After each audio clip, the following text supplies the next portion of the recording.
We're going to cut that also. Oh my God, we're bad at this. We're not good podcasting. Hey everybody, welcome to another episode of Do I Need a Bigger Mouthpiece? I'm Alex Knutrid, and this is Kevin Dugas. Bringing you an episode this morning about Schenkerian analysis and the Rimsky-Korsakov. So for those of you that already know, Two topics that go very well together naturally. Absolutely. It's just B flat. I think that's what we'll find. So we can move on from that topic and bring you part 3 of our 3-part series about the college audition process. And in this episode in particular, we're going to talk about the days that lead directly up to the audition and everything that sort of follows thereafter. So etiquette for the day of, travel, what you should expect, and then that really tense time thereafter where you are so concerned about results, but you can't be because you've already done great work and you just have to let things sort of be. We'll briefly touch around some ideas regarding scholarship and then everything that should be followed in the summer thereafter. Yeah, so it's worth mentioning, if you have not listened to part 1 or part 2 of this 3-part series, don't listen now. Go back and hit 1 and 2 first. And the reason for this is that this process that will take you between like 9 months and a year and a half to really flesh out the college audition, whether you're looking for undergrad or grad school, is built on steps, right? And so if you can, as best as possible, not skip those first 2 episodes, it's going to really help you understand how we come to the decisions that we have for episode 3. If we're being entirely transparent, we both have some pretty strong opinions on this stage of the process because decision making and understanding and weighing your options is the most important part of the decision, right? At this point, if you're a high school student going into college, you could be an 18-year-old about to commit to 6 figures of loans. And that's a scary sentence to say out loud in 2024 in America. It's not something to take lightly. And yeah, I don't know about you, Kevin, but for me personally, it's something that's taken for granted by many people. And I just want to halt that immediately and discuss what that really means, because you're going to be in a position where you're setting yourself up to be paying back loans way later, and you're not really in a position to make a choice that might affect the 35-year-old version of yourself instead of the 18-year-old version of yourself. Most definitely. I can say from my experience, I signed off on some of those loans at age 21, most particularly. And it's really easy in the moment when you think to yourself, okay, well, this is just going to get me, it's a means to an end. And of course, this is what I have to do. And that's what several of us have to do within reason. But the ramifications of that are felt for many, many years thereafter.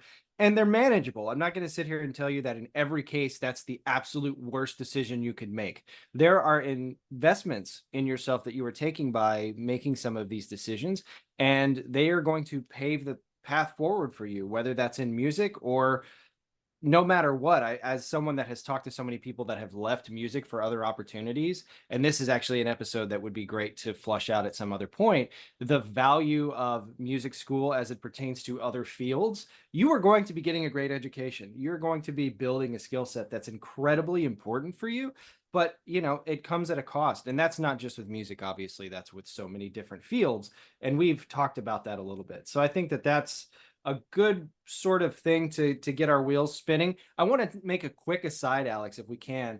And before we get into the really nuts and bolts of things, it's an exciting time here at Do I Need a Bigger Mouthpiece? Because as of the recording of this episode, and maybe that's why I was tripping all over myself, is because of the excitement that I'm feeling. You do get excited like that, don't you? I do, and then I just fall all over myself. We are public now. We are on everywhere you can get a podcast: Apple Podcast, Amazon Music, Spotify, YouTube, Podbean, which is that was in my research of finding where I was going to platform all of this. That was Podbean won out. And so we are in a multitude of different places. So hopefully you're listening to us through one of those mediums and you are subscribed. You've given us a rating. You followed us on Instagram. It makes a huge difference. It really does.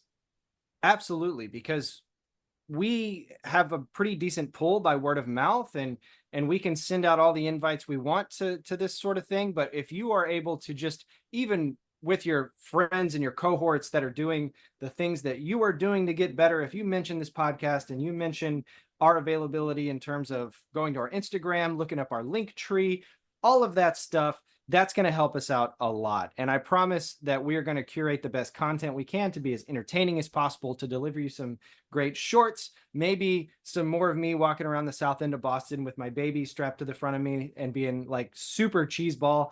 But, Very I had a popular good with the time. older ladies, Kevin. Very popular. That's, I've, I can't say I disagree. Just kidding. And so yeah, I had a lot of fun making that reel, by the way, Alex. That it took. I want to give a quick shout out to my wife, who held the camera for that and who sort of was really patient, because as you can imagine, just as I fumbled all over the beginning of this episode, I fumbled all over that reel about 7-8 times before I finally got something that I liked. So that's just She's the a nature of patient this. woman. She married you. That's very true. So, all right, well, let's jump in. First, we're actually going to take a bit of a step back here. And I think this is we mentioned a little bit in a previous episode, but it's worth mentioning again how you choose your repertoire. So, we're not exactly starting day before here, but just we wanted to give another nod to repertoire considerations. And I wanted to say my piece on this, Alex, and then you can sort of obviously expound upon that. But if you're selecting etudes or you're selecting a solo, I think sound is paramount. You want to be selecting something that, even on a day where you don't feel great, on a day where you're tired, on a day where inexplicable things happen, because on important playing days, you're going to go to play certain things and they'll not be the way you want them necessarily. And you go, what's going on? You want to be able to pick something that is going to show off the best of you throughout most days of your playing, or all days of your playing, if I'm being very honest. And so we mentioned in the episode previous that this is not a process where you roll out the hardest repertoire ever. So, you're not going in there to play bluebells or anything like that. I can say, as a professional that has listened to a lot of undergraduate students, you want to hear good sounds coming from them. You want to hear potential and music, and you're not looking for them to just hang the moon on all of the technique in the world. And so things that sound pretty, that are incredibly musical and convincing, and sound like you're having fun, far outweigh you making this giant swinging attempt at technique that might be just beyond you and that you kind of fumble the bag on. What do you think about that, Alex? Yep, I agree with that entirely. That's a really good recipe to guarantee that you can put your best foot forward in a moment where you're under pressure. At the end of the day, when you're taking a college audition, your goal is to maximize your strengths and minimize your weaknesses. It's that simple. Every player that walks into the room for an audition has weak spots. You might be someone that struggles in the high range. You might be someone that struggles in the low range. You might be someone that struggles with fast articulation. You might be someone that gets a thinner sound when you're nervous. These are all realities related to shortcomings in your technique. And surprise, surprise, we all have shortcomings in our technique. There is no such thing as a perfect trombonist. And the reality is that the best trombonists are the ones that are constantly improving and working on different areas. So there will always be areas of your playing at any given time that are not up to snuff, and you're working to fix that. So in an audition, I'll use myself as an example. There was a period a few years back where I really wanted to take an audition for a university, and I wanted to play Derek Bourgeois' Cote de Bone. Anybody that knows my playing well knows that I really struggle in the pedal register. It's just always been the case ever since my injury. I have a lot of trouble sealing that corner of my embouchure, and pedals, which require you to have a really open aperture and a really good controlled setup with like correct air and correct tongue angle and all that good stuff, they don't come easy to me. I've really had to work hard. And at the time, 5 years back, I did not have a good pedal A on command. It was not reliable. Now, today I do have an A, but at the time I didn't, and I was kind of faking it. And I remember playing Bourgeois' Cote de Bone for my teacher, saying I'd like to add this, for this audition, and he just laughed at me. He said, "That's a terrible idea." And I said, "Well, what do you mean?" And I was kind of taken aback. And he said, "You're not going to play it well under pressure. You're shooting yourself in the foot before you walk in there.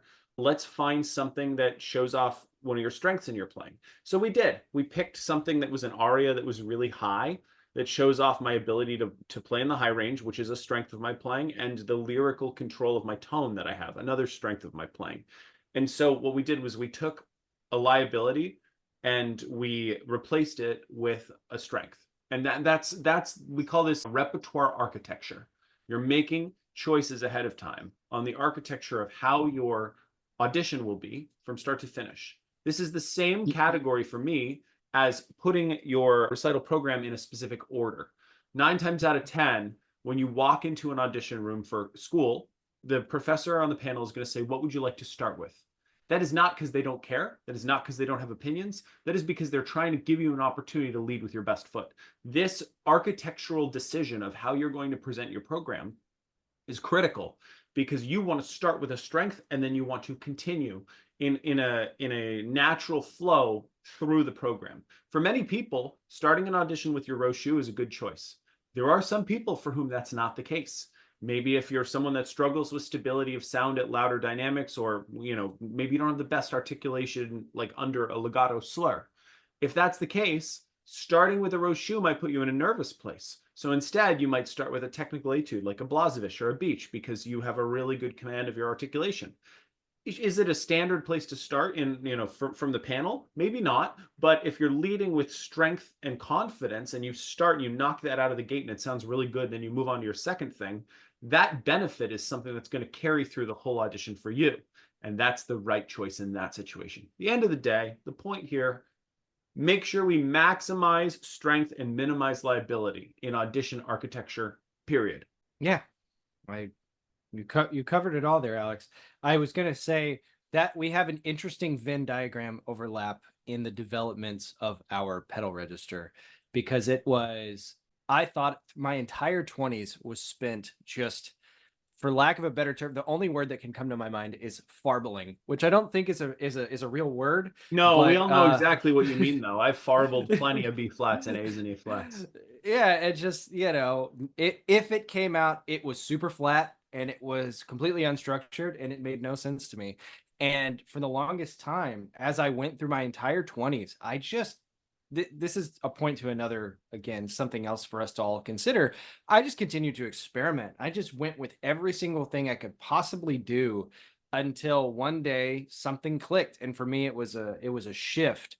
And I still don't have a pedal register that I'm going to go out and play, what is it, Turkey in the Straw on tenor trombone or something. But I feel much more confident playing anything that I would have to play, certainly playing, pedal B flat through pedal A flat. And so that's something that both you and I share in that way, Alex.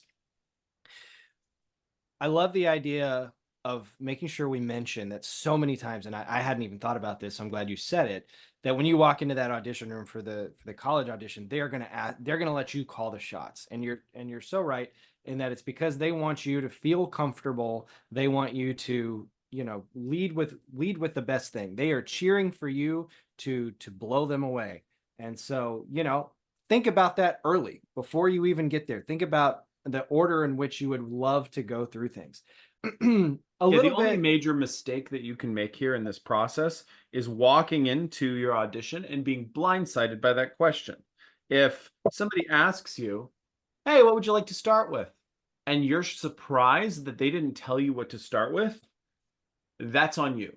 You need to Yeah. be aware that like they're trying to give you every opportunity to shine. They want to hear your best capacity because this isn't a professional audition. They're not trying to knock you down to one player and then have that one player be the advancer.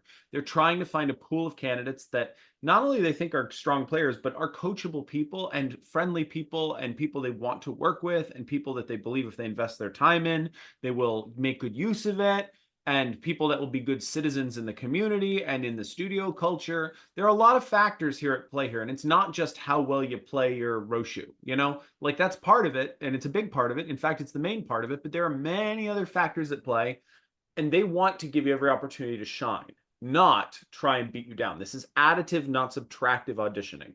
You miss a note, it does not take away points from you. You get a note, it does gain you points. Remember that. Everything is additive. You're starting at 0 and they're trying to take you to 100. This is not start at 100 and every time you screw up, you lose points. If you get yourself in that mentality, you're also shooting yourself in the foot. Yeah, absolutely. Shall we just talk nuts and bolts on rep choice like real quick? Yeah, I wanted to say that going with the theme that you want to sound your best in a previous episode, I had mentioned the exclusion of Morceau Symphonique. And I want to double down here. I hate that piece. However, if if it's a piece that you play well, like I thought about this morning, if you're an incoming senior right now, you just got, high marks in solo and ensemble on Morceau Symphonique, you feel really comfortable playing it, and it exudes all of the things you do really well. I don't want to sit here and tell you that you got to start all over necessarily. But you already have, And Kevin. You already told him it's a crap piece. That's on you. That's true. And I feel the same way about Rimsky-Korsakov, as do most people. I But actually like th the RK. I'll be honest. I'm just the that weird first move. person. No, I'm just kidding. It It's terrible, Kevin. Go ahead. okay. That was Throw a going to heart attack at definitely, you there. yeah, throw me for a loop. But there's pieces like the Barat. I also, this is what I kind of feel like is another hot take. I don't hate the Cavitine. It's not highbrow music, but it is pretty in some No, I spots. love the And it Cavity. I just wish I and it didn't and it hear it from every high school student. yeah. And so, but they're staples for a reason. Now, what I wanted to say, because what I tried to do this morning, Alex, and last night in some of my homework, was I tried to identify a couple pieces that for both bass trombone and for both tenor trombone that might allow you to stand out, because I think that's important, especially if you're given the option to play solo music and not just etudes. And because there's so many options out there, I wanted to just put this out there and say, talk to your teacher.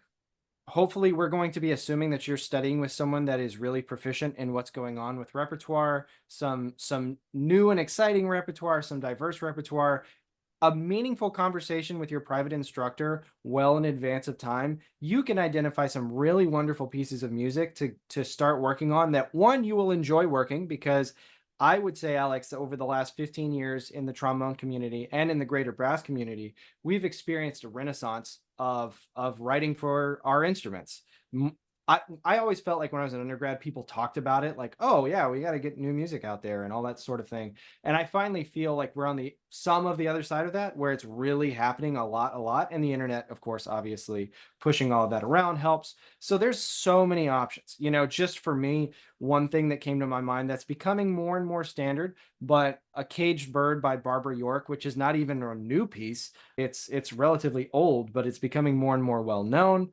It certainly feels like it appears on a lot of faculty recitals, and that's okay. I like the piece, but I'm just saying that would be something that the average run-of-the-mill high school student probably doesn't even know about. And so that's an opportunity to flex some of that beautiful melodicism and Yeah, play something that they're not hearing that day 1,000 times. absolutely. As a living composer who writes a lot of music, please play music by Mm. living composers, because in the world of sheet music sales, we do not make a lot of money doing that anymore. Most music is stolen these days. Like, to be completely honest, people are illegally sharing music all the time. And every one of us has access to a Google Drive that we probably shouldn't at this point. And while I mean, obvious, look, I'm not going to say that that's like the worst thing in the world, but it is a problem, right? Because composers make money by selling music. That's how we pay our bills. And as someone that writes music, it's really meaningful when people play my music, because I don't see a lot of money from sales of music when people are, sharing my music illegally. So the only way to really get access to being able to write music on commission is to have your name raised to an echelon where people are willing to levy a commission for you. And so that happens from people getting exposure of your music. So please play living composers' music. Please play music by women. Please play music by people of color, because they've been excluded from the canon. They've got a couple hundred years of catch up that they have to play. And quite frankly, generally speaking, when people of color and women write music, they bring experiences that people that are not women or people of color have not had in their lives. And so their art is fundamentally interesting to the canon. It fills a gap of art or of artistic emptiness that has existed. And Absolutely. Yeah. it's really important.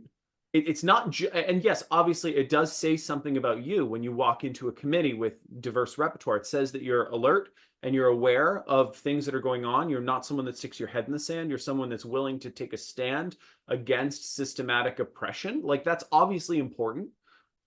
But also, damn it, it's good music. Like, this isn't even a political thing. This is, I want to play good new music. And believe me, we living composers really appreciate that. So that's all I'll say generally. But specifically, I agree. Barbara York's Caged Bird is a really great piece.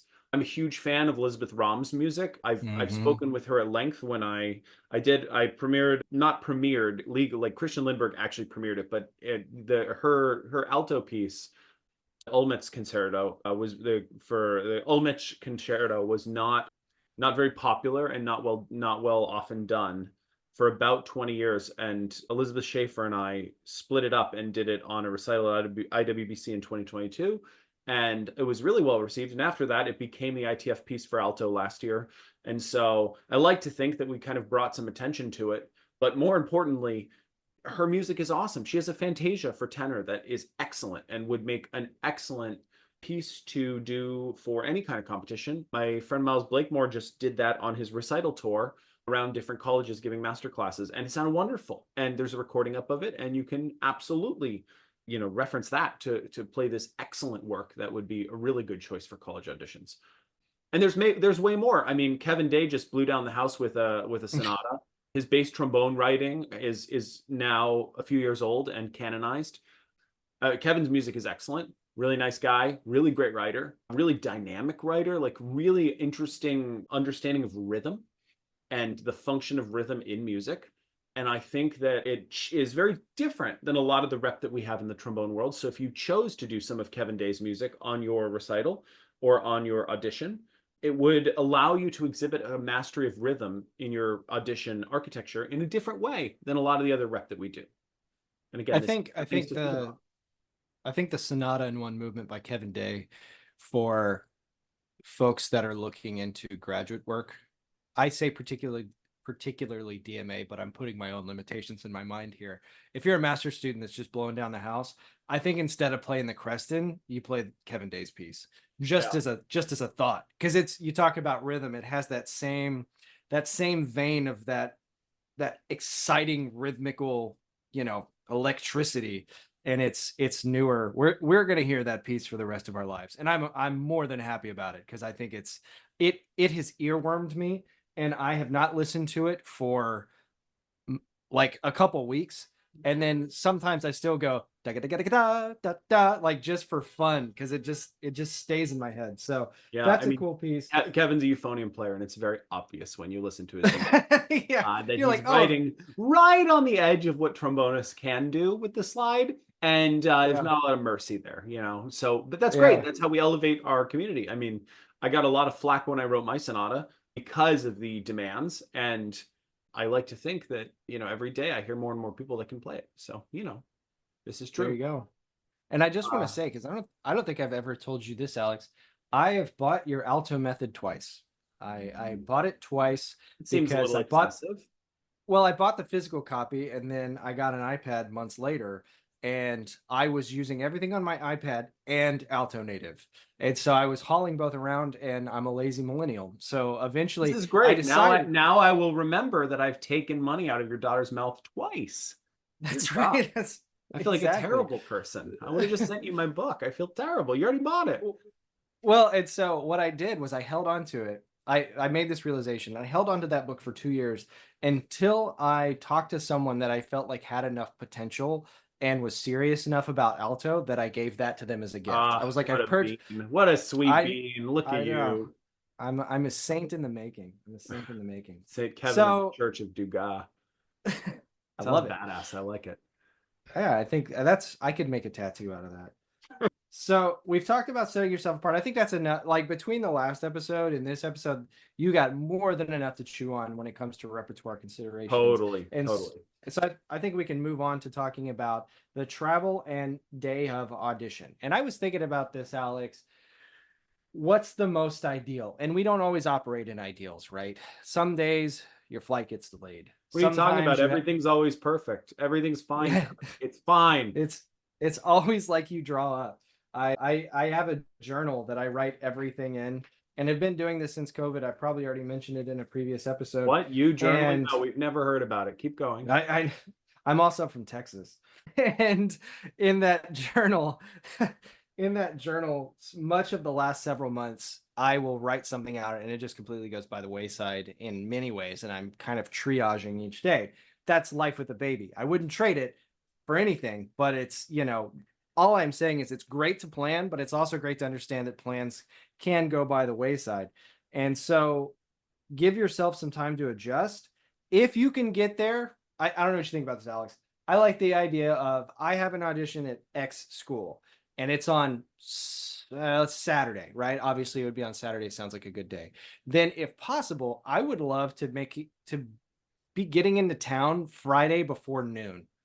Friday before noon. And if I could get settled into wherever I'm staying, hotel, Airbnb, whatever, and if I can do a walkthrough of campus, if I can just drive to campus, if I can know where I'm going, and if doors are unlocked and I can just kind of walk through and see what's going on, that sort of mental walkthrough is going to save you some anxiety and some uncertainty for the next day. And of course, it's not always going to unfold that way, but I think if you can do that, you can give yourself a leg up on how you're going to feel the day of the actual audition. Sure, sure. Yeah, I'm not much of an anxiety bunny when it comes to that sort of thing, but I know many people are, and everyone has their own proclivities for flying in. Here's my policy. The first thing I check is the elevation change. If you have more than 3,000 feet of elevation change in your flight path, you fly in 24 hours before. There's no adjustment period options other than that. You have to buy an extra day. And that's because your face is going to adjust to hydration. If you're flying into Colorado Boulder and you're taking an audition and you are from Boston, that's a huge elevation difference, thousands and thousands of feet. You need to give your body 24 hours to adjust to the hydration difference, the air pressure difference. It's going to mess with your face like crazy. And I PS, literally talked to someone this year that did exactly what you just said. From Boston to CU Boulder, came back and they were just like, shit. yeah, For no, it's everything you bad. just It's said. really bad. I've done it. I did it to play a gig, and it did not go good the first day because your face does not work. And if you've never experienced this, it's a very strange thing. You have, oh my gosh. So I flew into the airport, and because I am of legal drinking age, I had one beer with lunch at the airport, and it hit me like a train because of the hydration difference and the atmosphere difference. And then I went to grab a drink of water, and I think I killed 2 Nalgene's worth of water, and I was still dehydrated and salted up. I had like a taco for lunch or 2 tacos, and it was like the saltiest thing in the world just because of the altitude difference. And then you go to play and your face doesn't work and everything feels normal, but it just doesn't work. And then you wake up the next day and you feel kind of normal again. And by midday the next day, you're there. And this is just how this works. You have to prepare for it. You have to assume it's going to happen. My travel rules normally, though, are I need to be in the hotel by 6 p.m. the day before. So I like to land, early afternoon, late morning, whatever's possible. You don't mess with the meals as best as possible. You don't mess with coffee. If you've been having coffee, you keep your coffee game the same. You need to be in clothes that you're comfortable in, physically comfortable. Yeah, you want to look good, but more importantly, you want to be comfortable. So for me, for example, especially while I was taking college auditions, I was in a little less good shape than I am now. And as a guy with a little bit of a belly, it was very important to me to wear a jacket. I did not feel comfortable in a button-down shirt. If that's the case, do not wear a jacket that's tight so that when you have to take it off when you play and then you feel physically uncomfortable. If you're unhappy with your image in any way, do not wear clothes that accentuate any kind of body dysmorphia you may have. Make sure you're wearing clothes that make you feel confident. It's very important, and it's so important that it's worth going out and spending a couple $100s to get clothes that fit you well, even if they're in a size you don't really want to buy, even if they're in a style you don't usually wear, even if you think it's excessive because you already have clothes at home. It's not, because here's the math.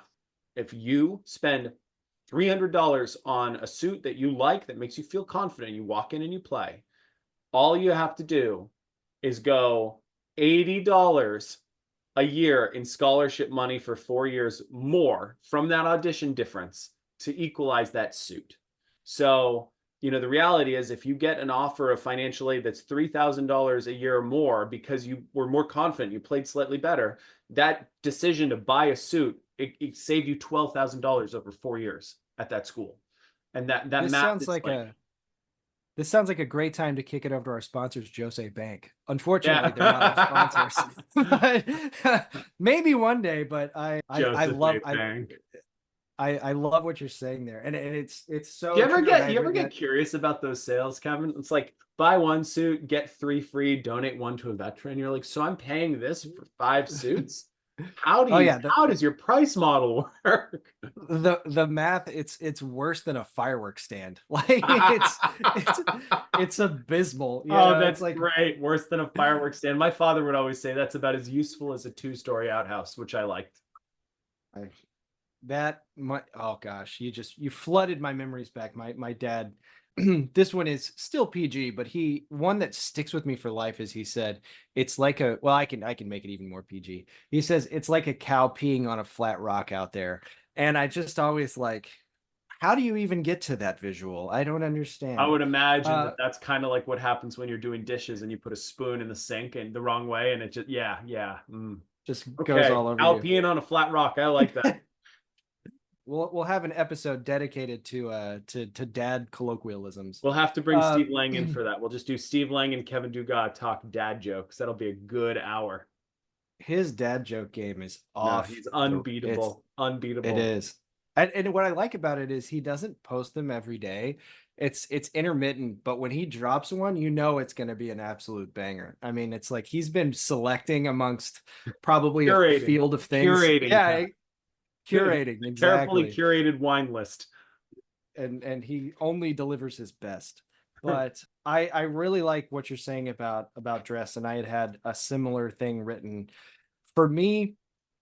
Trying to think, I have run into the problem of too tight of a jacket. Because when you're in high school in particular, when are you wearing a jacket? Most times it's probably for some prom. It's prom in uh church. That's what it is. It's prom in church. Yeah. And you don't have to play trombone or be very comfortable. You can kind of be a Exactly. little uptight in those. But all of a sudden, and especially when you play trombone and you sort of do one of these, if you're not looking at me, just cross your arms over each other in front of you. And then all of a sudden that back hug that you get, I've tested that before I'm about to go play and I go, uh-oh, this is Oh, not comfortable. so let me give you all And the cheat code. Here's the cheat code. Regardless of gender, if you are choosing to wear a jacket for an audition, you take what the tailor says when they size you for a jacket, you go up one size and then you put an L after it. So if your jacket size is 42, you are now buying a 44 long jacket. Now, if you are slender, that will feel like a cape on you, which means you need the tailor to take the back in. It costs about $18 and takes a week. You have the tailor take the coat in. The sleeves at one size larger plus long will give you enough that you can play trombone comfortably and you can breathe deeply on the back comfortably. And this is the secret to finding a jacket in the right size. It's important to know because otherwise you'll have to do what we do, which is you go in for an audition and the first thing you do is you take your jacket off on stage in front of the panel. And that's fine. They appreciate you showing up in a jacket, but if you're not comfortable outside of the jacket, you've just given up your armor right before the fight. And that makes no sense. no, no.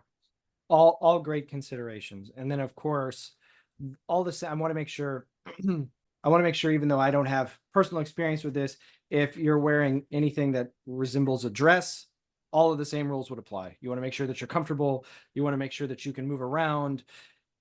You're not, no matter what it is, whichever gender affiliation, you're not going to get points for something the way it looks if it hinders your ability to perform. So Absolutely. Absolutely. I mean, you this is like a job interview. So you want to look good, but you don't want to look you don't want to you're not dressing for a date. You know what I mean? You're dressing for an audition, and that dress, whatever you choose to wear, needs to be functional. So, Mhm. whether it's a jacket, whether it's pants, whether it's a dress, whether it's a skirt, whether it's a jumpsuit, whatever it is, you don't want it to be too tight that it restricts your breathing. By all means, you want to look put together and professional as best as possible, and you want to feel your best so you can play your best. I tell all of my students, do some trials with a camera, play some mocks for yourself, for other people in the studio, for friends. Find your power suit.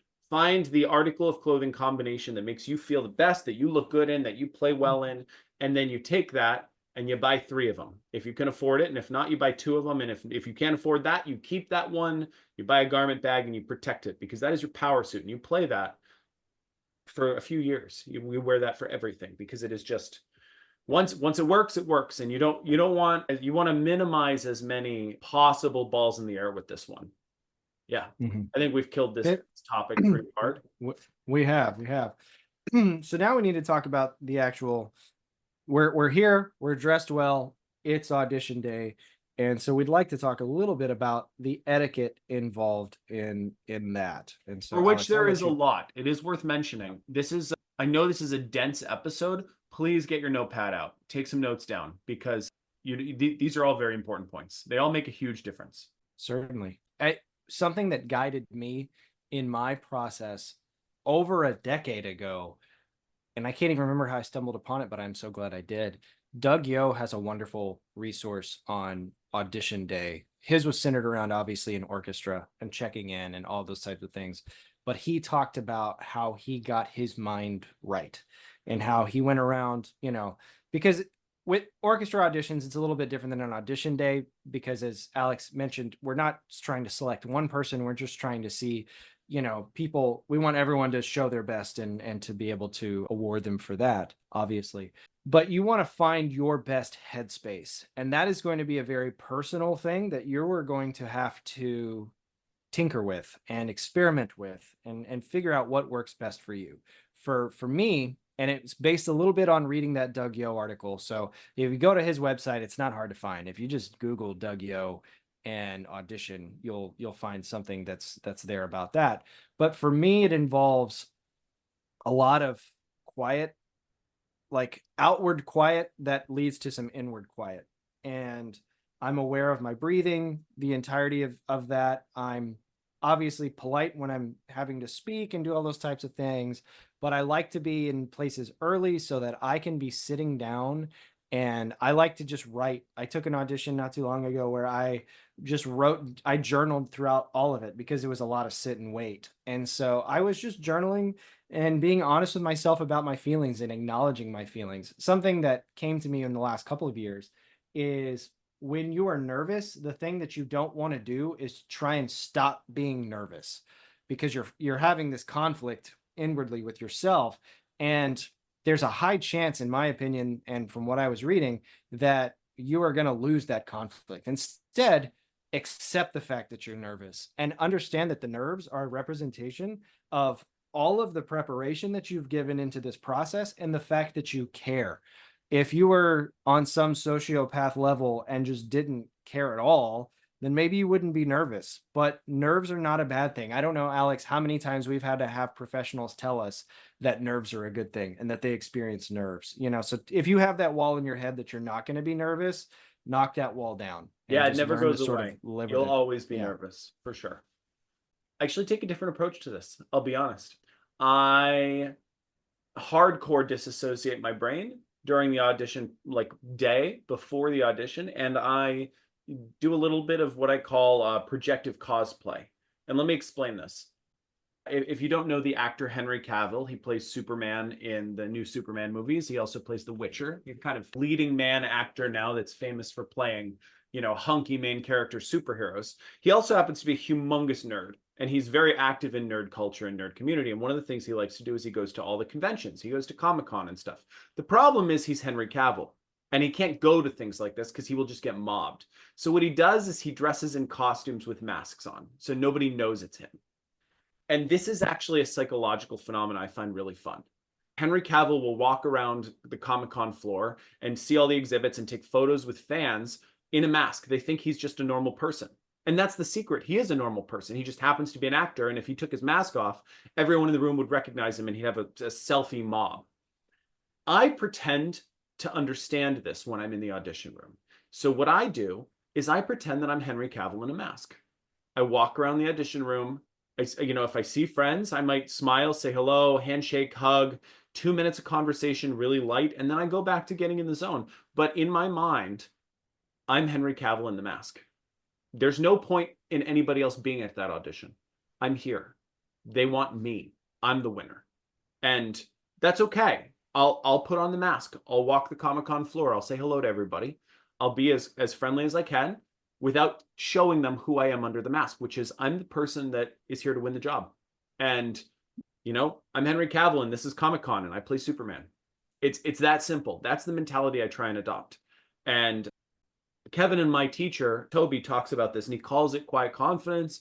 He calls it letting the tiger out of the cage. He has a lot of different terminology that focus around this idea that, like, inside you have the fire and you know that you're here to win.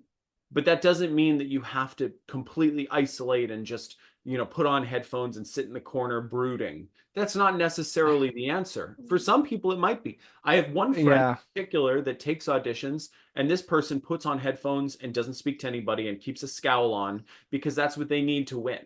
That's the game Yeah. face for that person. It works for some people. For me, I'm much more true to myself when I'm who I am, which is friendly, and honestly believing that everybody can win in the trombone world and everyone has a chance. But when I show up to an audition, deep down under that mask, I know I'm Henry Cavill, and that's how I approach it. And I've had two different distinct experiences in auditions. One is where I walk in and I just kind of have in my head, well, I'll give it my best. Here goes. I did everything I could. Let's see what happens. And usually with that mentality, I'll get through the first round and then I'll get cut in semis for a professional audition. I will never make it through semis. The auditions that I've made it to finals, or the audition that I won, has always been the Henry Cavill technique. I truly believe in my heart of hearts that I have come this far to win, and I am the best person for this job. And I can pretend by putting on the mask that I'm just like everyone else in the room, but the secret is that I'm not. And I know that deep down, but nobody else knows that because I don't show that. That is deep and a secret only for me. And after the event, once they've told me I've won the job, then everybody gets to see me lift the mask, and it turns out I was Henry Cavill the whole time. In a Norwegian costume the whole time. Yes. Haha, hello. I like that. Something else that Toby said was sticking with me as you were talking, is that, and this runs counter a little bit to what you said, but not, both things can exist, I think, in the universe, is that this is just another day. You've done the preparation. This is, and at this point, even if you haven't gone to several auditions, maybe this is a good time to pull the Henry Cavill and say, like, I've done this, because you probably mocked enough and played for enough people that have made you uncomfortable, that this is just another day and you're doing the job. And I can't remember if it was Bryan Cranston or someone that talked about, I think it was Bryan Cranston. So for those of you that might not pick up on that, it's Breaking Bad. I've heard that's a good show. It's it was fairly popular. I've never seen it. Really? Really? So you got on to me about Airbender, but you haven't seen Breaking Bad? Yeah, the idea of watching a show about making drugs as a high school teacher was never super appealing to me. Something about it just spoke to me. I'm kidding. That's good. Cut that. Anyway, so Bryan Cranston talked about taking the audition, and when you discussed that, he said, I'm going to the audition, and for me, the audition, I'm already working. Like, the audition is the job. So for that day that I'm on the clock, I'm not seeing if I get the work. I'm already doing the work. And this is just because the job is to audition, not to get the job. The job is to audition. Yeah. I like that. And you're just already on the clock. This is what you do. This is where the Tobyism comes up. I'm a person that takes auditions. I'm a person that plays under pressure or whatever, and that's something I don't think that he would mind me sharing, an ism that is very helpful and has been helpful to me. Your job is to be an audition taker. Yes. Yeah. We are people that record podcasts. That is, and we have to keep telling ourselves, no matter the stumbles, we're people that record podcasts. Yeah. So I want to toss a couple thoughts in here real quick too. Yeah. These are from a judging mentality as best as possible. These are the things that most committee panel members are listening for. This is what is likely going through the minds of people listening to your audition. One, they want to hear reliability. And what I mean by that is they're not interested in what you do once in the audition and then fail 3 times. They're not interested in what the note that you frack once when you hit the rest of them. They're looking to see what you regularly do. So if you're worried about one note, don't be, ever. Whether it's hit or miss, they're not listening to that. Now, if this goes both ways though, right? If you have an excerpt that you're playing and then you have another excerpt and in both of them you miss the high note, they're noticing a pattern. Humans are very good at pattern recognition. So when I say they're looking at what you regularly do, if you regularly miss high notes, they're going to notice that as a problem. If you miss one high note, that's a fluke. If you regularly miss high notes, they're going to say this is a player that struggles with reliability in the high range. If you reliably have air start problems, they're going to say this is a player that has issues with production. So that works on the bad way and a good way. If you're regularly playing wonderful crescendos and diminuendos, they're saying this is a player that takes really active responsibility for their dynamics, and that's really good. They're also listening for how you react to mistakes and good things. Do not sigh in your audition. Do not roll your eyes. Do not stop and get upset. Do not shake something off. Do not exasperatedly, make a grunting noise. Do not look sad if you mess up. You are on display for the entire audition. You have to look like you are crushing it, no matter what happens. A smile in your face, calm breathing, eyes that are focused. You are executing. This is an action. You're not judging yourself as you play. That is not the function of what you're doing.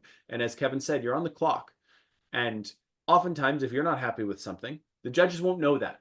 They might be happy with what they heard. So if you then sigh, oh, that went so bad, you're actually giving up the poker game. You don't want to do that. You always want to be in the zone for the audition. Once you leave the room, then you can have the emotions, but you have to keep them at the door because your job is to execute in that room.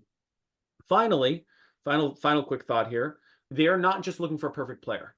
Now, if you're auditioning at top conservatories, schools like Curtis and Colburn, where you're going to get a full tuition scholarship if you get in, yes, it is a very competitive audition in that sense, and they are looking for an orchestral audition style college audition. They do want a really polished player. But for most college auditions, there's another factor, and that is your coachability and how easy they think you are to work with, how malleable you are. And so at the end of your audition, they may ask you a question like, do you have any questions for us? This is a great opportunity for you to show them how your mind works. If you have thought up a really interesting question, and by the way, you should spend time thinking about this question in case this opportunity arises.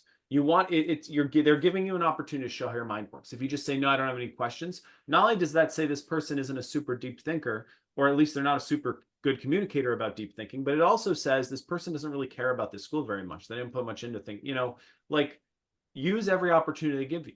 If at the beginning of the audition, they'll probably small talk with you for 30 seconds. Do not fawn all over them. Oh my God, Mr. Markey, it's so great to meet you. You're my hero. I've listened to all your albums. Okay, now I'm going to play for NEC. That's a very strange bit of small talk, Do not put yourself in a position where you appear standoffish. Do not put yourself in a position where you appear frazzled. You want to do your best to just be polite, colloquial, friendly, put together. And most importantly, it should be very apparent that you're focused on what you're doing. They really want to know that you care about what you're doing. This audition, you've put the time in. Obviously, they know you're nervous. You know you're nervous.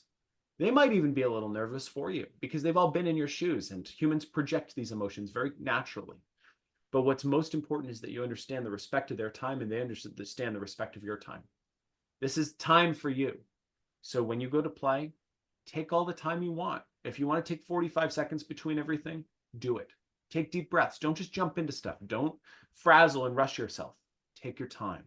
This is your time. You've flown across the country maybe to take this audition.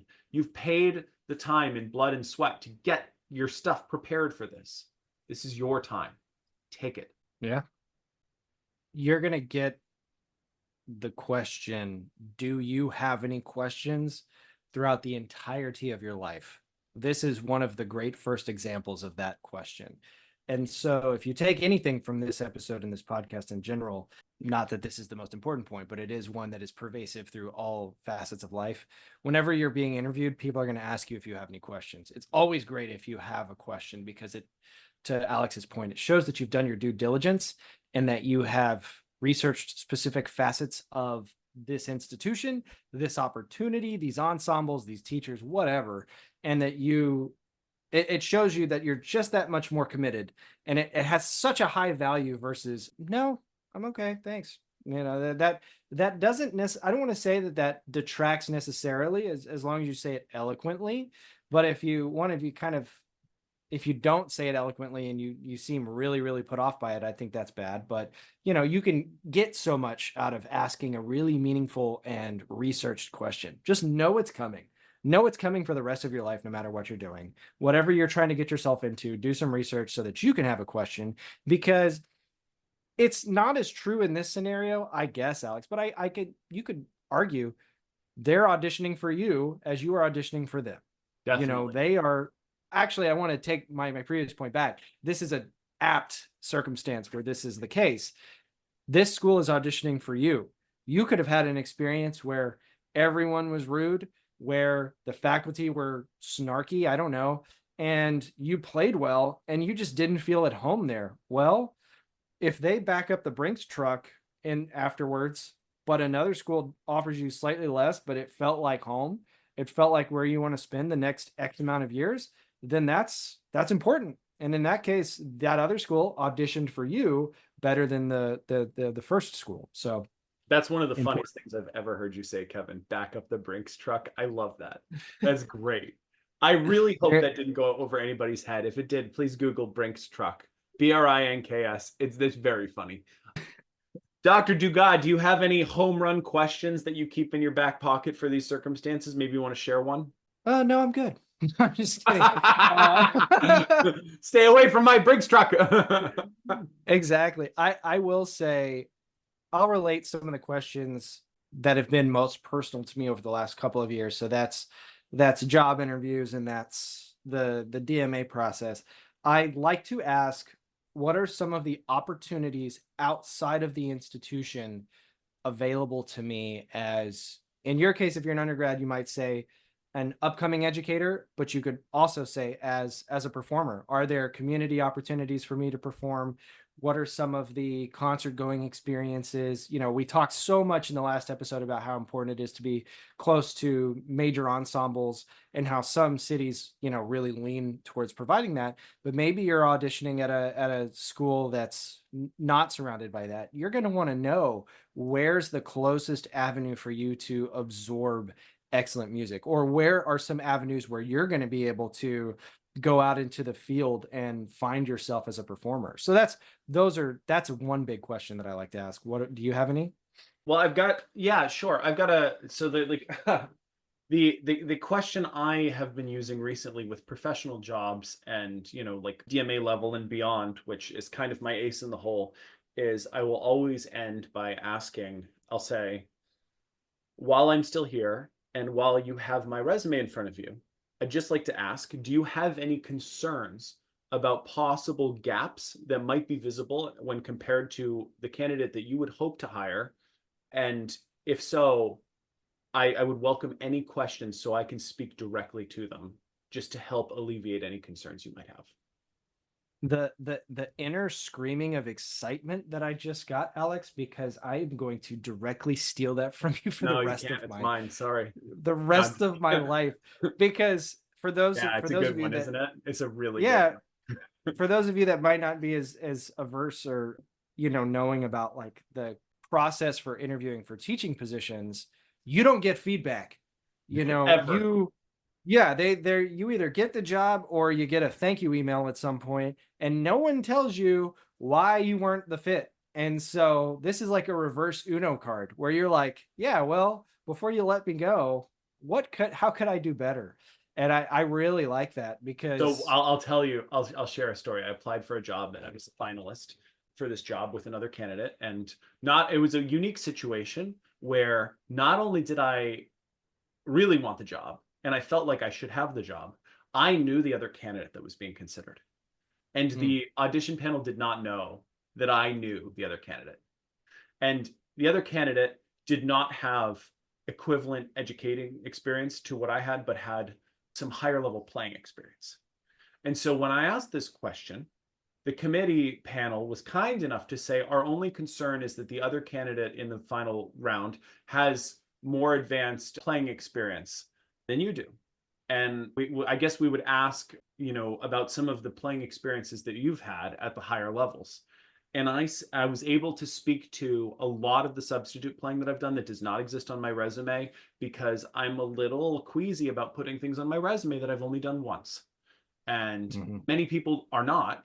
Some people, if I've done it once, it goes on the resume.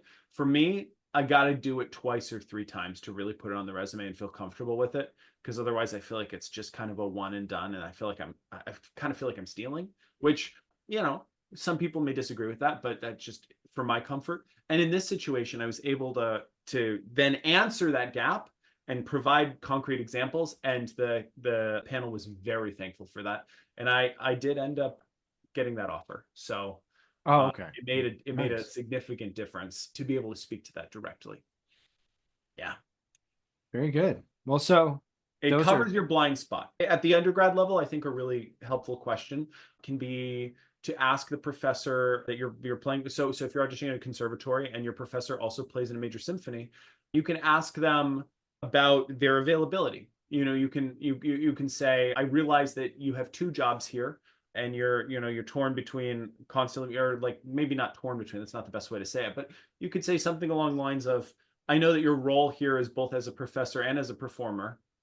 Do you ever find yourself in periods where it's really difficult to squeeze lessons in weekly because you're on tour or you're doing other things? And how can I, as a student, be proactive to help with that and make sure that I don't drop the ball with communication if you're in a very busy period? You know, something like that could be a really interesting question, because you're basically asking a professor how you can help them, but you're also asking how you can cover your bases. It also shows that you're really like a aggressive communicator and you're very proactive with your time. Again, questions are great examples of opportunities to show something that you can do while also helping someone. Don't ask questions like, do you see yourself as more of a teacher or a player? Don't ugh, ask, how do I get substitute work in town? No matter what level you are, that is not the question to ask. Do not ask, if I come to this school, can I sub in your orchestra? Do not ask, are there gig opportunities outside of school if you're an undergrad? These are considered somewhat rude and pretentious questions, and they will definitely turn the committee off from you. Do not ask questions about scholarship money in this time. Do not ask questions about, yeah, I mean, these are the big ones. Don't ask these questions. yeah, It's just yeah. inappropriate at that point. And to that does make me think, one of the questions that I asked was about opportunities outside of school. I think it is important to frame that for an undergrad, that's you're going to be inundated with opportunities at the school, and your proving ground is going to be there. And so I definitely agree that you would never ask the person that's sitting across from you at the panel if you could sub in their job. That's a really stupid thing to do. But depending upon the area, you can talk. It's more important to talk about the arts that you can go view than the arts that you can partake in. But for me, one of the questions that I've typically asked is, especially as a graduate student, what are some of the teaching opportunities in the area? And I was auditioning at a school in 2017. I ended up not getting a doctorate. I had a couple offers and ended up that none of them were best for me at that time. And one of the schools that I got into, the professor was very upfront. It's like, I know you have a good teaching, a body of work already. This isn't going to be the best fit for you in that regard. And so it was important for me to ask that question, because that gave further consideration to, okay, well, I'm not going to be able to as easily make money outside doing this as I was in some of the places I was previously. So yeah, all good consideration. Okay, so you finished your auditions. You're done. You finished your last one. By the way, as you're going from audition to audition, remember it's a marathon, not a sprint. They're going to get easier, but invariably, you're going to bomb one and you're going to crush one. That's how this generally works for most people. Do not judge each audition individually. Do not walk out feeling crestfallen or incredibly excited, because it is not about any one audition. It's about the gamut of auditions. You are running a gauntlet of auditions, and your goal is to make it out alive. And you're never defined by a snapshot of what happens in one particular instance. Absolutely true. Absolutely true. Obviously, this goes without saying, but as you go through the process of auditions, do not change anything about your practice from week to week. Keep your fundamentals in lock, working on them every day. Please, please, please, if you take a flight, wear a mask, because you do not want to get sick with COVID while you're in the middle of audition season. You cannot afford to. Even if you're the only person wearing a mask on the flight, wear the mask on the flight. It's better to be safe on this one. Drink lots of water. Don't do anything crazy. Don't go to the skate park at midnight and break your arm. This is not the time to take a ski vacation. I was In literally going to fact, say that. yeah, No ski February trips. vacation, you don't get a February vacation this year. Do not go places with the family. Do not put the horn away for 6 days. No, you're in work mode until you finish these. This is the most important thing. And February vacation, that is the most New England thing you've ever dropped because everyone that's not around here is like, what's a ah, February yes, welcome to vacation? New England, where we get February and April vacation Yeah, because snow. because snow. Um, That's why. Yeah. So you finish your audition gamut. What happens now? Let me tell you. Let me give you the cheat code. The first thing you do as soon as you finish an audition 24 hours later is you write an email to the professors that heard you. This is a formal email. It is just to say thank you. That is the only purpose. Why? Because it's damn polite. Dear Professor Markey Lang and Oft, write them each an individual email. But my name is blah, blah, blah. You heard me yesterday for NEC auditions. I just wanted to reach out and say thank you so much for listening to me play. It was a really exciting day for me. And it meant a lot that I got to take 15 minutes of your time and play. That's all it has to be. It's manners. It makes a difference in our community when people are polite. So please do that. Once you begin the waiting game, you are sitting under a scope of pressure. This is the hardest part of the process, in my opinion. You wait until you get results. Here are the rules I recommend. One, do not make any decisions until you've heard from every school. Do not make any decisions until you've heard from every school and their financial offers, because schools will give you scholarship offers based on how you played. Do not put yourself in a position to compare until you have all offers. Do not reach out to professors individually unless you are serious about going to that school and you are considering them. If a teacher or professor reaches out to you personally to speak to you about your application and your consideration, and you've been accepted, ask any questions that are really important for you to know. If you have questions that are relevant, that are related to what your decision is, definitely ask them.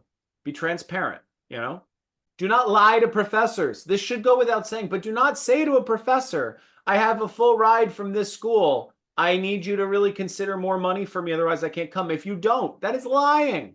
Don't do that. The trombone world is really small, and if you try and screw someone over, everybody will know. Everybody yeah. talks, everybody knows each other. Do not try and salt the earth in the trombone world. It will not go well for you. Yeah, if you burn one bridge, you're going to cut off a third of the island, pretty much, Yeah, don't right do off the this. bat. We both know people that have tried crap like this. Those people no longer play trombone. You get pretty quickly excommunicated from the herd. Don't do that. Yeah. You Yeah. wait. No. You just have to wait. It sucks. I'm so sorry, but you have to. Once you have answers, then you can start comparing schools. And I have some pretty strong opinions on this. We've talked about this, but I actually use a spreadsheet template, which I use for my whole studio. I will do my best to make it available on Trombone Guide for everybody. But basically, I have a spreadsheet where you calculate out points and you create a point rating. And that point rating takes into account the amount of scholarship money you were offered, the cost to attend the school, the professors that are available there, the history of alumni recently from that school, major orchestras nearby, the quality of the studio and the supportiveness of the community, whether or not the professor's full time or not, other opportunities of ensemble playing or extracurricular that you get from that school, the campus life of that school, the cost of transportation and living in that city. These are all factors that are very important. And then there are the more personal factors, how far it is away from home, the size of the school, the type of religious communities that exist within the school, the type of support and personal network that exists within the school, extracurricular intramurals if you're into that sort of thing, the double major options if you're doing that. These are all other things that are really important to your mental health at a school or to your multifaceted career, for example. But all of these can be assigned point values. You can rank them based on the schools, and then you add up the points and you compare your scores between all schools. You can then empirically see which is the best choice because you're rating them all on the same scale. And that gives you the ability to dismiss your personal feelings and look at what the best choice is empirically based on the set of parameters you've defined. And then you can compare that school to the school you would decide and want to go to. You can still make whatever choice you want, but you can know why you're making a choice versus what is the optimal choice. And that can be really valuable. This is going to let you follow sort of your brain a little bit more than your heart in some regards. And I don't want to discredit, ultimately If two schools sort of total up to being really, really close, you might have a certain pull to one, and that could be an inner voice telling you what's best for you, and there's nothing to discredit there. But this is a good way to have a more objective view of the system and not let certain factors that may or may not be as important cloud your judgment overall. And I think that's an important consideration. Absolutely. Absolutely. Yeah. So once you've made the choice, which will happen eventually, you're welcome to share it as news with people once you've committed. But it is also important, if you are entertaining multiple schools, that before you share that news, you write a personal email to the professor whom you are not choosing. Now, keep in mind, professors understand that this is a multifaceted decision for everybody, and there's never hard feelings, or at least there aren't supposed to be. But professors are humans, and they can get really excited about the prospect of having you come to their school, only to be let down at the last minute. They may have made scholarship offers for you that is money that they took away from other people to try and convince you to come to their school. Before you announce on Instagram with a giant banner and a t-shirt and all this excitement, you, after having spoken to a professor that you're not going to about how excited you were to go to their school, you really owe them a personal letter. So a short email that says, hey, I'm really sorry. I ended up choosing the other school, and I chose because this ultimately made the decision for me. And I'd really love to keep in touch because at some point I'd love to work with you in the future. I mean, obviously, if they were your second choice school or your third choice school, you were interested in working with that professor. So you shouldn't burn that bridge forever. And that professor should understand that you made the best choice for you. And 99% of them will. Yeah. It should be and hopefully will be a no hard feelings situation. Definitely. And that professor, as with any of us that have gone through this musical life, has dealt with rejection enough to they should know how to handle it with grace. And I think if you put your best foot forward that way and are incredibly professional, this should help assuage any guilt that you might have and present you in as great of a light as possible. This also doubles back to, this is why you should make sure you weren't lying at any point, because you don't want to get caught in a lie here, because that would be cataclysmic and that would be awful. And it's just a stupid thing to do. But I can speak, Alex, as someone that just has exceptional Catholic guilt about everything. I You mean, really do. You really do. Special it level of was Catholic. it was bad. It is bad. Something a pack. I'm sorry for saying that. No, I'm kidding. You're not kidding. When I moved to New England in particular, I had to make a pact with myself that if I said something that bothered me that I had said to someone else, I had to allow myself to allow them to bring it up to me if it was actually a big deal. If not, so many interactions that I've had up here are so much more dry than what I'm used to growing up.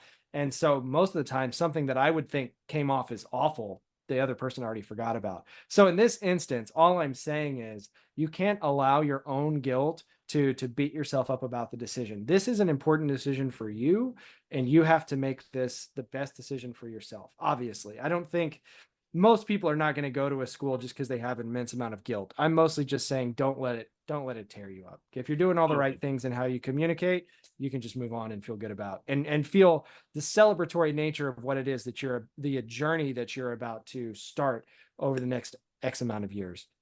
Yeah. Let me hit the karma point here.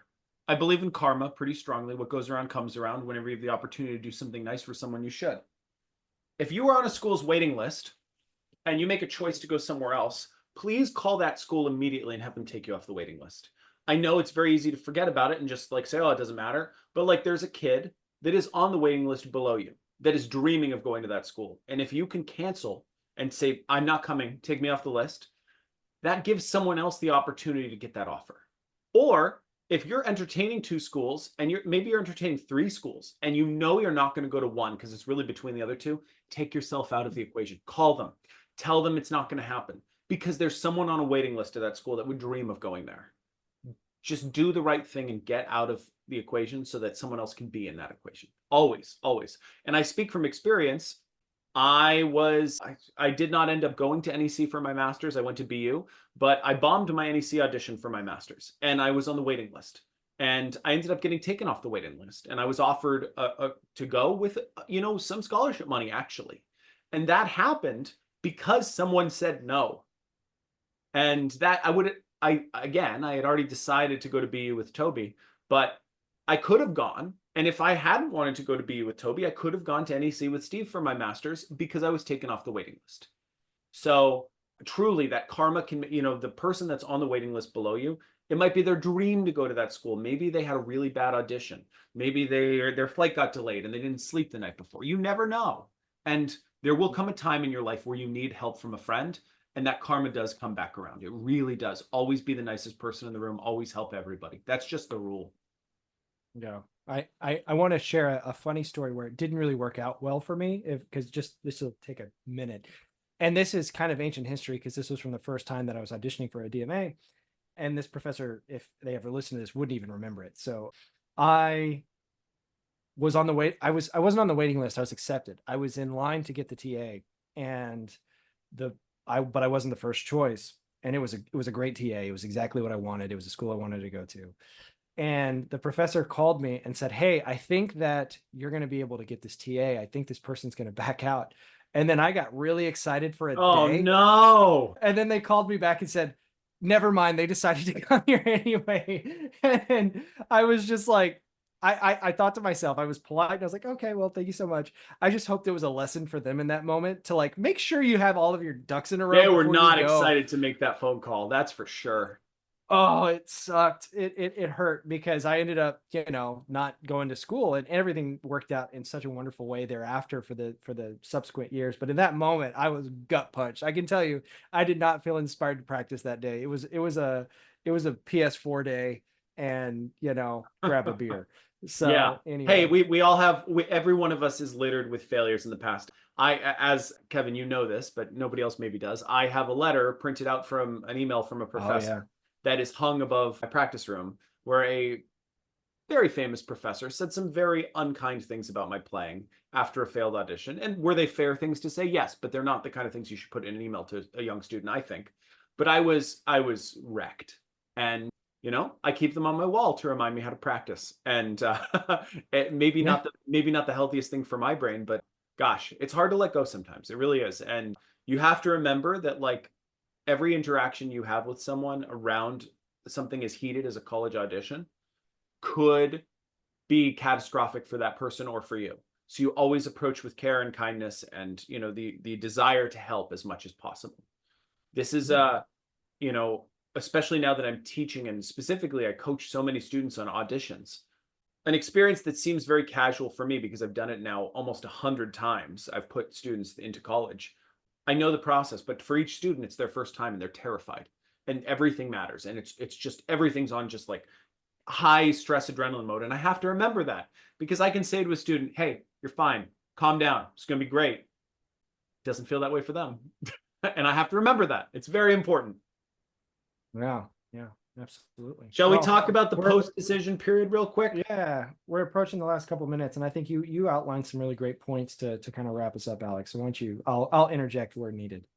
I think it's really important to be honest. When you're a senior in high school and you've finished your college auditions and you've committed to a school, this is one of the last opportunities you have in your life before being a professional trombonist in training, where you can take time off the horn and not feel guilty. And I mean this sincerely. Maybe you're doing a summer program over the summer, but from about May to middle of June, late June, you have a period where you don't have to practice. I'm going to say it. You don't have to. You should, but you actually don't have to. This is your last chance where you can kind of step away from the horn before you really don't have another gap in your life until you're a professional that's tenured and taking a vacation.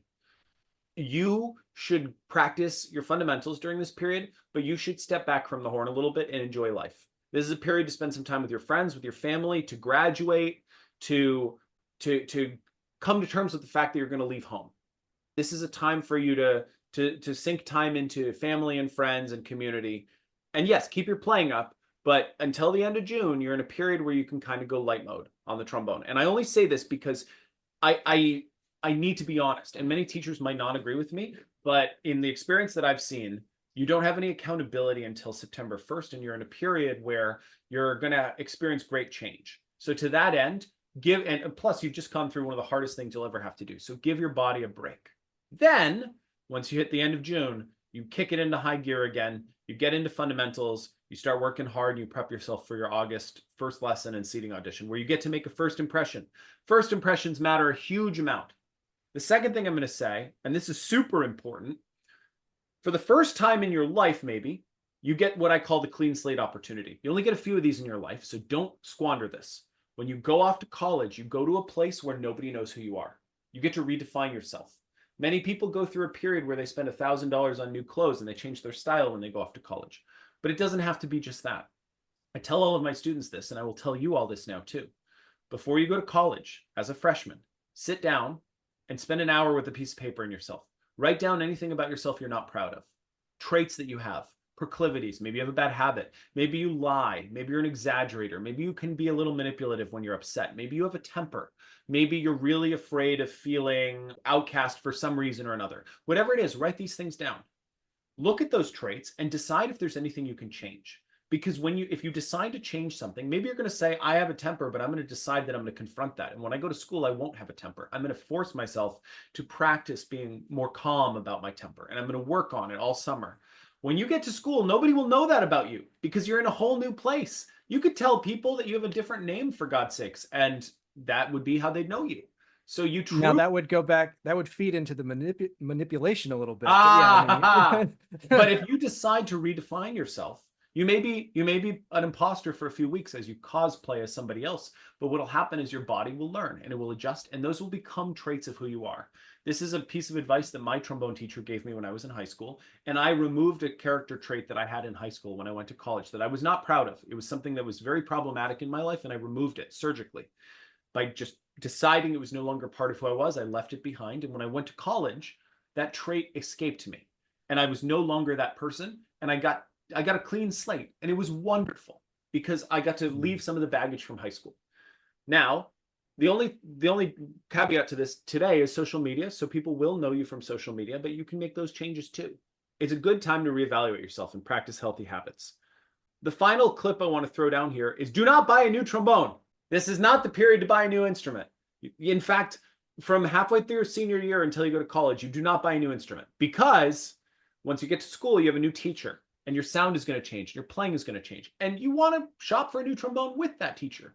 College professors do not like students coming in with new trombones on the first day of school, because then they have another variable they have to work around. Please, please, please wait until you are with your college professor to buy a new instrument. Kevin, you got anything to add? No, they are an incredible wealth of knowledge when it comes to that. And in many cases, I've seen so many instances, especially around metropolitan areas, where that teacher will go to a fitting with the student and make sure that they have a watchful eye and are considering the correct things in order to make that purchase. So yes, do it right. I think that's take your time. I think that's a great spot to wrap up. And that is a wonderful cap to a 3-part series on the college audition process. We think that this is going to be helpful for a lot of people. We've certainly had a lot of fun recording it and brainstorming it. And so I think that we have a lot more exciting content coming up for you all. And thank you so much for listening. Yeah, thanks for joining us on this journey. Yeah. Until next time, this has been Do I Need a Bigger Mouthpiece? And we will talk to you soon. Happy practicing, everyone.